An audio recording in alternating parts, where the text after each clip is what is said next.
Welcome back to episode 70 of the Real Estate Huddle, where today we're going to be talking about the question, why is my home not selling in this market? Okay, so we're going to address some of those concerns. Maybe you are someone who has a home on the market who's listening to this, who's wondering, like, what are the aspects of like why a home doesn't sell, right? Like, why don't buyers fall in love with my home? And I've seen other homes in my neighborhood come up, go down, maybe even sell for more than mine. Why is my home not selling? And so those are some of the questions that we're going to address today. And, we're in the Colorado area. We're realtors in Colorado. So we go through this a lot. We talk to people all the time that are trying to get their home sold. We represent home sellers. And so we're going to tell you some of the things that we've learned over almost 1,000 transactions of experience of doing this, and give you some insight as to the homes that tend to sell and the homes that tend to sit, right, and have some challenges. And so let's open it up. We want to talk about, some of your guys' perceptions on why some of these homes that are on our market that maybe have been on the market since the fall through the holidays, they're going on 150, 180 days now. Why are they still sitting there? They haven't dropped the price since they initially went on the market, or you walk in and the house doesn't show very well.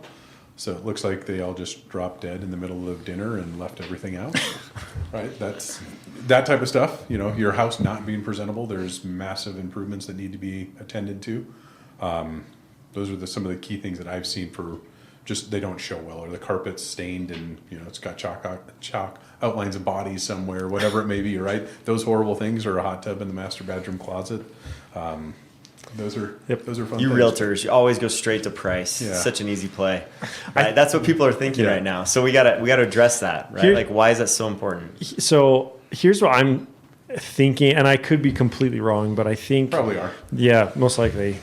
But it's very common. But I think if we look at 5 years ago, right, which was what time frame? COVID, right? So we had this weird market where things sold super fast for way over asking. And then we kind of slowly made this transition where rates started to change and things like that. And I still think people have this reality of homes are still supposed to sell super fast and super high, which is, we're the exact opposite. Yep. This is not the case anymore. COVID is done. It's dead. It's over. That market is gone and sailed, and we'll probably never see that type of market again, or at least for a very long time. Right. And so I think people have this expectation, whether you call it unrealistic or fantasy or whatever, this expectation that's just not there, and they're trying to get as much equity as they possibly can out of their home. And so I think that might be a pretty big problem right now, and in which despite all the education we see out there from realtors and economists and things like that, people just choose to stay in the lane that they think they need to stay in. Yeah. We try not to talk about it too much, but right now we have moderately good supply and very low demand, meaning it's much more favoring the buyers. And that is an education to get the seller's mind around that. So that has to happen. That has to do with the current market conditions. So a good listing agent will explain what the market is. Right. And for somebody who's been in their house for 3 years, when they bought, it was a feeding frenzy and multiple offers, and there was only 1,200 homes on the market. And they're still scarred from that. Yeah, so you got 3% interest rates, 1,200 homes on the market. You've got people bidding up. You're going $50,000 to $100,000 over asking price. Well, that market is no longer here. I think that, and my point is there's a lot of science to it, so that's emotional, right? Yep. And the market-driven emotion. Yep. I think we're out of that. There's the education that we all have to have now, like, I'm sorry, you're not going to see a 3% mortgage rate potentially ever, right? You got to get them over that. And then the other thing is just that science art, right? Knowing what a house is worth based on the comps we can look at. We do this all the time. Like, you can determine what it's worth, but if the market isn't supporting it, it's no longer worth that. Right. So that's this optics we were just talking about before. The first number matters on the art side of what you price your house. So a lot of this is, if you haven't priced, taking into the emotion, the scars, the comps, et cetera, the imbalance between supplier, you're probably just haven't hit the price right. Yeah, and here's another reality check that we have to really hone in on is how many of us are seeing people moving just because they want to, A lot less. right? Like Very good point. nobody wants to move right now. It's very rare because of home values and rates are just not ideal. What we're seeing more now is the need movers, Yep. whether it's for their job or maybe they're doing it for a better community. It's just whatever their need is. We're seeing more of the need rather than the want. The mandatory versus the convenience or whatever you want to call it. Yep. That's So- what shrunk the buying pool. 'Cause 100%. You look at a population chart of first-time homebuyer that are the first-time homebuyer age right now, and beyond that, there's huge populations. I mean, the population, the numbers are there. We have the people. It's the pent-up demand is affordability. insane. Yeah, more than anything. We keep talking about when we're going to free that up. I don't think we have the answer Well, yet. then that's the sucky part for us, right? Is the rate dilemma when we're dealing with the primary rate from the Fed. Whether it's changed or not, we've stayed pretty. I mean, we'll have these little blips of, all right, we reached 6, maybe high 5, and we see an uptick in activity, but then immediately, like a week or two later, it bumps back up to where it was. Yeah. And so once I think that pent up demand will unleash when we hit, when we're talking about numbers, that first number, right? When I we was see a talking 5, about hundreds of thousands, well, but yeah, right, but, the but, on interest price, rate. but on price and rate, it's the same, Yeah. right? You have to have that first number is a big one. So when we see that first number hit, whether it's a 6 or a 5 or a 4, I think one of those two is going to be a big marker for when that pent up demand just unleashes. Yep. But I don't want to simplify this, but if you don't have the right price, taking into account all those variables, your house may sit. Right? We keep talking, and you fast forward 6 weeks, we expect a warmer market, but Yeah, and what's the penalty for overpricing a home? Now you're chasing the market. Time on the market, and there's the graph that we show. I love that little graph, that picture that we show in our listing presentations of time versus price, right? Yeah. The longer we're on market, the lower Like price you get. 86% at 90 days and out. Yeah. It's 86% of the overall value. So I think there's two misconceptions that are the biggest contributors to homes that sit on the market longer than others. And the first one is lack of understanding of emotional appeal and how much it drives buyers to buy. And then second would be days on market and the lack of understanding of how much that affects you. Yeah. And that boils down to pricing, what you guys have been talking about. But I had an experience yesterday where I had a homeowner call me who had been listed with another agent for 5 months.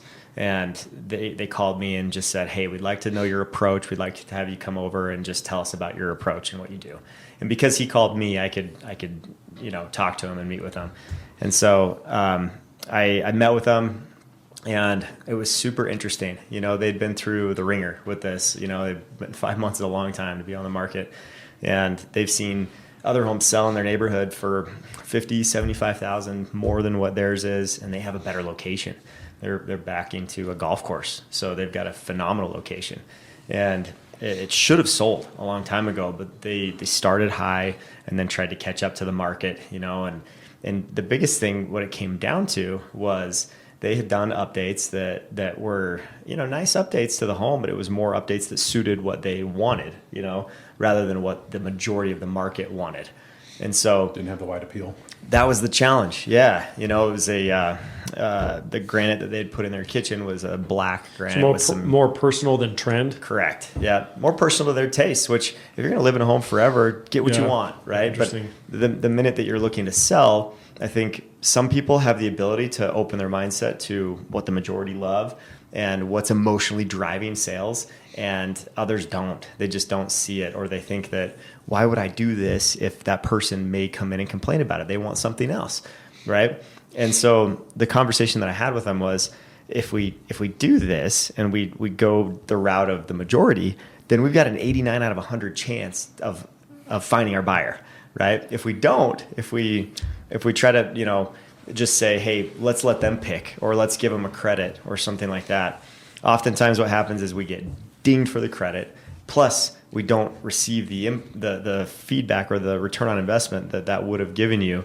And so it's like double dipping, right? Yeah. You just get punished twice. And you've got all those buyers that just turn their nose up because they can't see past the dark countertops. Yep. In this case. Exactly. And this homeowner shared with me that he's an engineer, and it's really hard for him to grasp that sort of thing. He's very open and honest, and I appreciated that, and just could not see that a change in countertops and taking down some valances or quarter shades could help him sell for this much more, right? Or could have made the difference between selling and not selling. And I was tried to be respectful and also bold, and help him understand. Not much to lose. I'm incredibly confident, you guys. We do these two things, your home's going to sell because of that emotional appeal that it creates, right? Because the focus, and here's the thing: every house that had sold in their neighborhood that was in a worse location, it sold because the kitchen was awesome. The kitchen was great. They'd put all their money into the kitchen. And these guys hadn't really had that as a focus, and the trends were more personal, like you said. And so when I saw that, I was like, guys, it's the kitchen, and it was also the primary bathroom. Like those two things were done up really nicely on these other homes, and theirs was lacking in that department. So if we had one thing to change, that was it. And they could have sold like that for more money than what they were listed for, in my opinion. I had Did you get it? We'll see. I'm waiting for a call back. Fingers so crossed. I had a pretty similar experience. I told it before we started, but pretty similar. So yours was more catered to the finishes and the style and that kind of stuff. So we have some really good friends. We have a lot of realtors in our circle, and they chose a different realtor to go with just based off of how long they've been friends with him and whatever. Yep. Not a big deal. They listed they had updated everything to, like white finishes, really nice stainless steel appliances, like new flooring. Everything was on trend. Everything is on trend. Like it's a great home, beautiful home. And they, after going through with this listing agent and getting, everything signed, they decided $950 was their price based off of them and the realtor's advice. So they sat for months up till Christmas, and they took it off the market. Decided to come back up on the market in January. But before that, they kept coming to me saying, like, are we priced too high? Like, why are we selling? Like, we're getting feedback that like our backyard's too small, but I still think we can get 900 plus for it. I was like, that's great. But that's not like based off of what I think, because they came to me asking for my opinion. So I was like, oh, yeah, sure. I'll give you my 2 cents. I was like, you've done everything right. You've painted, you've done all the big stuff. It's like a beautiful home.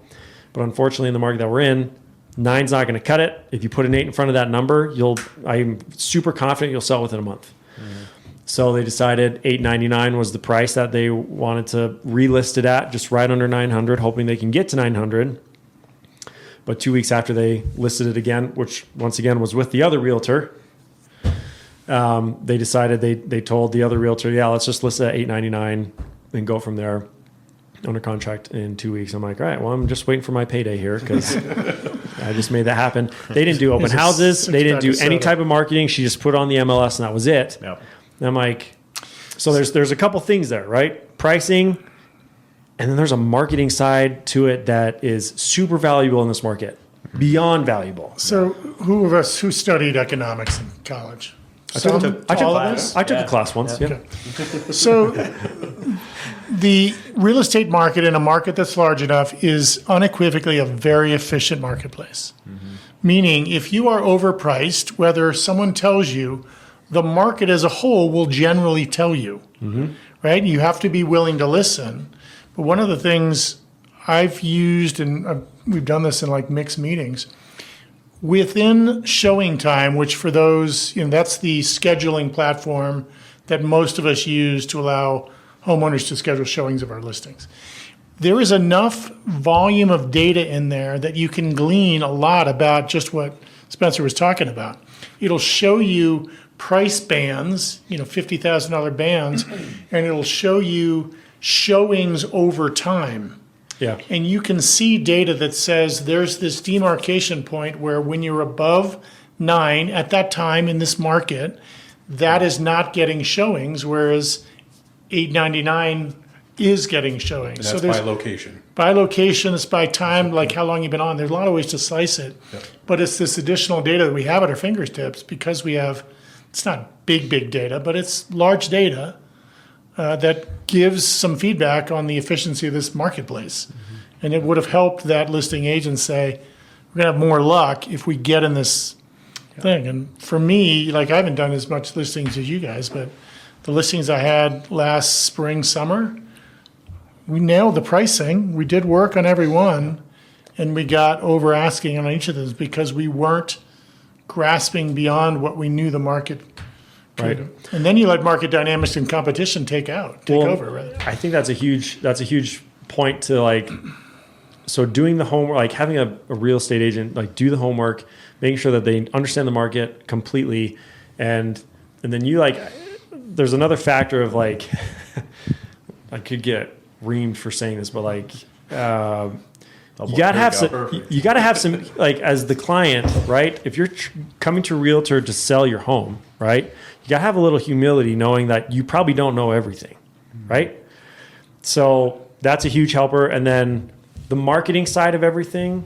If you're not going to market your home in a market like this, and you're just going to put on the MLS and hope people see it on Zillow and whatever MLS you're on, I mean, Yeah.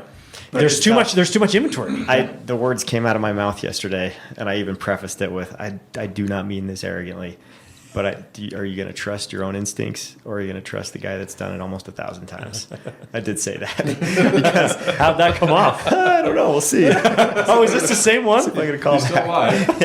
But That like, guy's an a-hole. I didn't get kicked out, but I wanted to make that point because of that, right? It's Yeah. like people think they know how to do this, but they really don't. They really are guided by perceptions or sometimes misconceptions, right? That really don't equate to value or how pricing works. Well, the part that a lot of folks don't see is when you show 500 homes in a year and you're walking through with buyers, and those buyers and you can see it on their face, like they walk into oh, this is interesting. Yeah. That isn't what goes on the feedback back to the listing agent sometimes. That's what you see. So Right. we've been able to, like, I'm collecting 10 responses for a home where that listing agent may only be seeing like the backyard's too small, Yeah. right? You know, something like that. But it's more of a delineating factor to like, sorry, not our home. Yeah. But we're seeing that. Oh, you know, my favorite thing is, well, that's an interesting choice of, you know, paint or whatever. This it may is be. great. So let's talk about this in Mr. Engineer. Okay, so Yeah, I was about to say hold this on. is like a really So like good, what if we had That's a this good opportunity. spreadsheet of like the home has these features and it sits on the market for this amount of days, right? So like could what would correlate. those features be that home would have that sits longer? Okay, I think our listeners would probably be interested in that, right? It's always the one thing that makes your home look different than the Pottery Barn or the market trends. No, but the ones that are stalling on the market, the ones that make it sit longer, right? Is that what you're talking about? Yeah, so like if you painted The ones your that are out basement- of trend? Yeah, everything out of trend. So So what are those things? Purple walls in the paint- basement. yes, Not a exactly. good thing. So random paint dark colors. woods. dark, yeah, Dark woods. Except mine. Not They're awesome. okay. Golden oak. golden oak. How much golden Honey oak does the house have compared to how many days on market? That would be a Hey, fascinating. real a great one, just a yeah. real quick side question. Do you think gold oak will ever come back in? No. Okay, all right, I don't. done. All right, next one. And if it does, like the brass hardware is coming back to the gold hardware now, right? So, but it's a different color now. The matte finish. Straight But a nostalgia. colorblind person can tell the difference. New age brass is not the same as 90s brass. Sorry, we'll bring it How back. much 90s brass do you have in your home compared to days on market? Yep. How much Formica do you have compared to days Yep. on market? How much off-colored appliances, not Yeah. stainless, do you White have compared avocado. to today's market? Yeah, pink tile in the You bathroom. weren't even alive when Right. avocado was cool. How many I have spots does seen your them. carpet need to be stretched?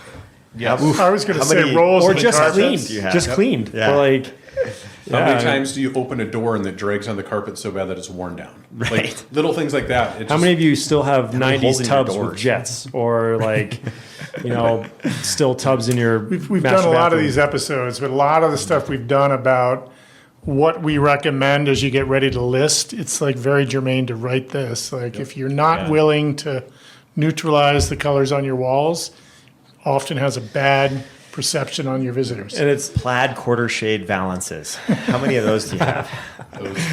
Those are really popular for the 4 people that like them. Carpet in bathrooms.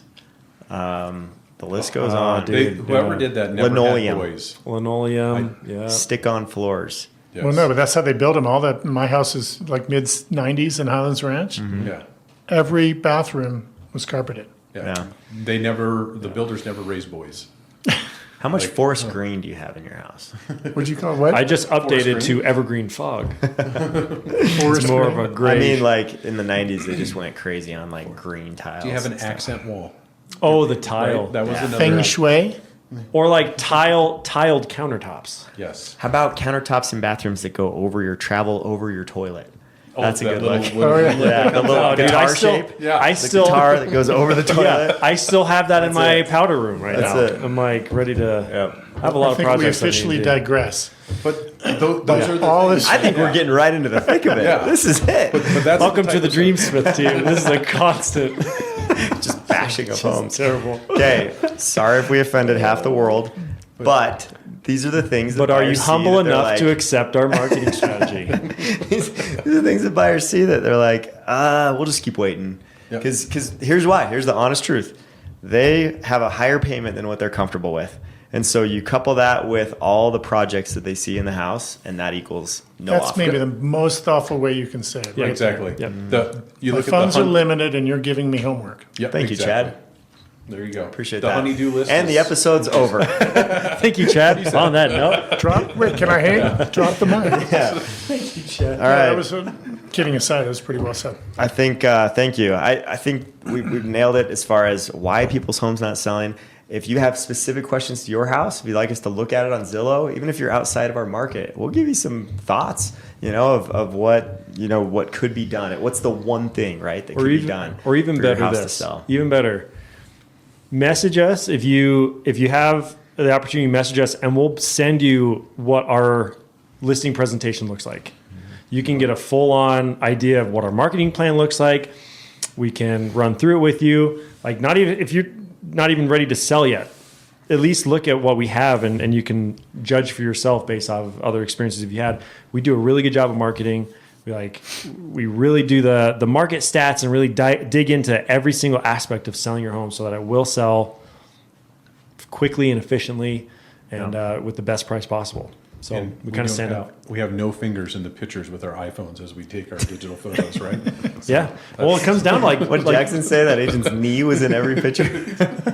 I don't know how that is. Our knees so- do not show up in our Yeah, photos. photos That matter. guy's so- ear get in the photo. or like when they're like taking a picture of like the bathroom and they're like literally sitting there in the mirror. I do that a lot with out-of-state clients, and I've gotten really good at getting the whole bathroom without like me ever being. Well, like it's just funny too, like because like usually the person that's taking the photo is like in khaki shorts or like cargo shorts and like a Carhartt t-shirt or something. It's like zero professional. Coming from the guy dressed in a hoodie right now, but Is that a Carhartt hat? Yeah. no, this is a lender hat. Okay. I am representing the lenders. There we go. There we go. Okay. All right. Well, All right, over. hope you've enjoyed this episode. And if you're looking to sell fast and you're tired of waiting, give us a call. All of our information is right here. Thank you for subscribing, and we'll catch you on the next one.